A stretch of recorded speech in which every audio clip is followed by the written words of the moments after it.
What is a lingua franca? And why is English the global lingua franca? And how is this relevant to you?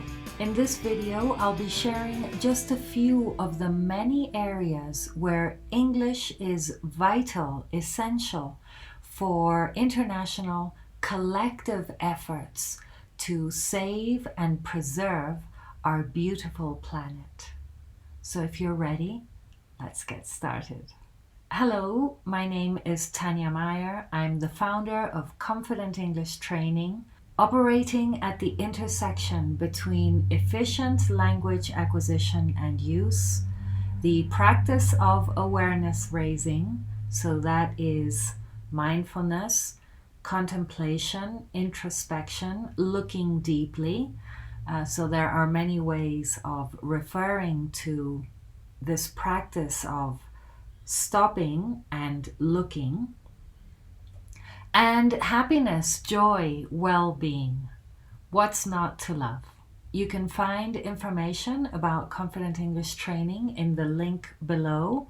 And if you're ready to apply, being an advanced learner of English, an expert professional looking to become more confident and fluent in English, then by all means, take a look at the link in the description box and see if you're a good fit to join my paid community. So what is a lingua franca? Basically, a lingua franca is the language spoken by two people who do not speak the same language. In other words, it's a bridge language between two people who speak different languages. For the purposes of business interactions and global efforts, that language is English. So English is the global lingua franca because it's needed in order for all our international efforts to look more deeply and collaborate.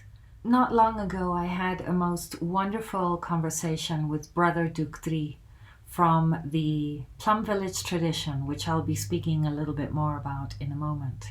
But in that conversation, Ductri shared with me the many ways in which English has changed his life, and also the advice that he gives anybody who is looking to develop their English language skills. So I'll leave a link for that video down in the description box, but let's just watch a few seconds right now. Mindfulness is something that can really help to, let's say, develop a state of mind in which learning is easier.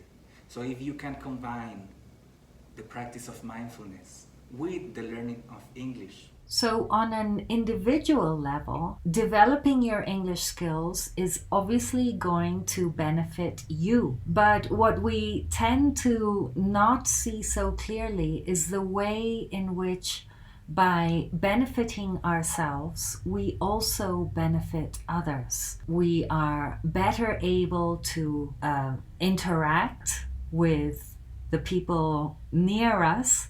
We are better able to perform at work.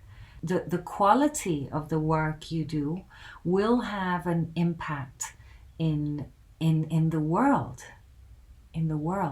Let's talk about some of the vast areas of work and international collaboration where English plays a vital role, and perhaps you too. The first big area, the area of climate change. And two things that I want to comment in this area. One is the Paris Agreement, for example, takes place in English. On a global scale, that governments or individuals that form part of different governments, scientists and all kinds of people are getting together to communicate with each other and commit to efforts that will reduce the damage that we are creating. So that's on the one hand. On the other, in terms of climate change, I wanted to mention a most wonderful course aimed at individuals called Zen and the Art of Saving the Planet. And I will leave information for that course down in the description box below. It's aimed at anybody and everybody who is interested in finding out more about what our individual role is in saving the planet. And it is wonderful and inspiring and filled with amazing, insightful, joyful content, realistic also, because it isn't, rainbows and unicorns. This is a grounded and collaborative course. Monastics and lay teachers, and it's really something that I encourage you to experience. So that's one area in which English is the global lingua franca for an international collective effort. Next, we have the area of sustainable development. And so if you're working in the area of sustainable development, and by this I mean all kinds of efforts and initiatives that develop green technology, for example, then you are probably using English as a lingua franca. There are many projects that we hear about in the news, for example, developing solar power. There are efforts to clean the oceans. There are efforts that are developing wind power. And so these efforts are international in nature and require English for people from different countries to collaborate. Next, we have technological advancement. There are global innovation hubs where English plays a vital role in international research collaborations that drive technological advancements for a sustainable future. So scientists from various countries work on clean energy technologies and share their findings to develop innovative solutions moving forward. Do you work in any of these areas or fields? Are you involved in any way in a company that deals with climate action or technological advancements? Comment below. Let us know. Who are you? What do you do? We'd love to hear from you. Next, we have humanitarian aid.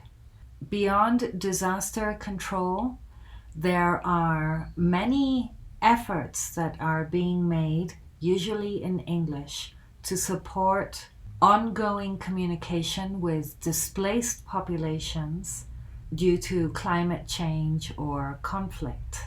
The UN Refugee Agency, for example, uses English to provide essential information, to facilitate resettlement processes and ensure the well-being of diverse communities.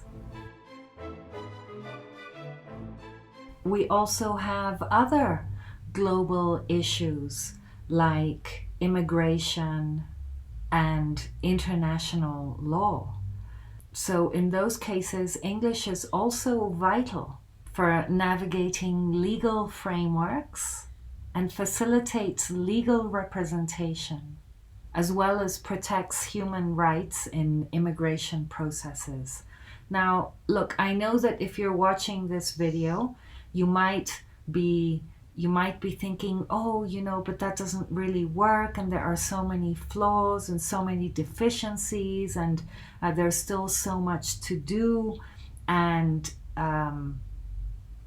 there might be a little bit of anxiety being created because these things that I'm talking about are so huge. They are such big projects involving so many people. And when we talk about English as a lingua franca, we're not talking about perfect English, because it might be the case that the Spanish speaker and the Chinese speaker, it might be the case that neither of them speak extremely good English. And so the communication might not be perfect, but it's much better than the Spanish speaker not speaking anything but Spanish and the Chinese person not speaking anything but Chinese. And then how is communication possible there?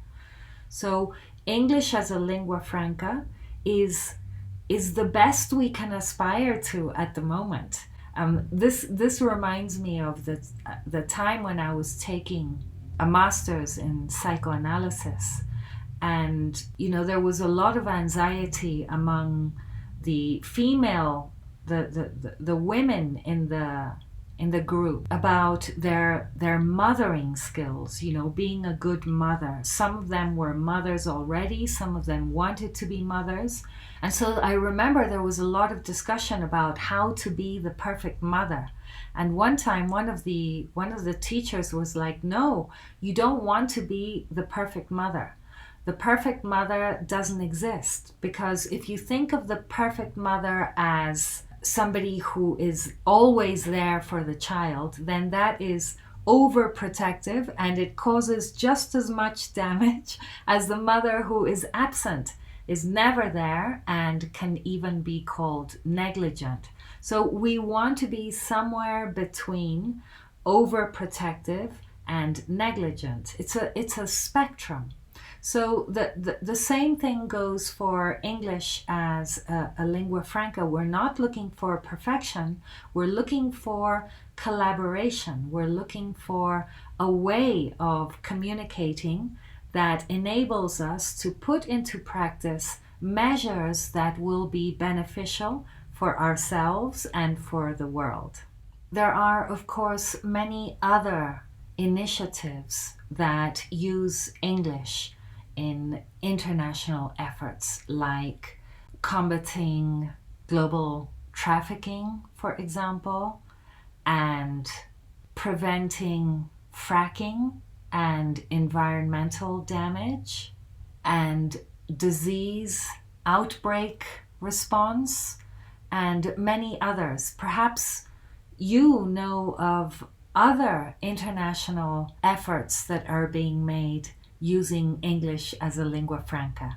If you do, comment below, let us know what is the effort about and how is it helping.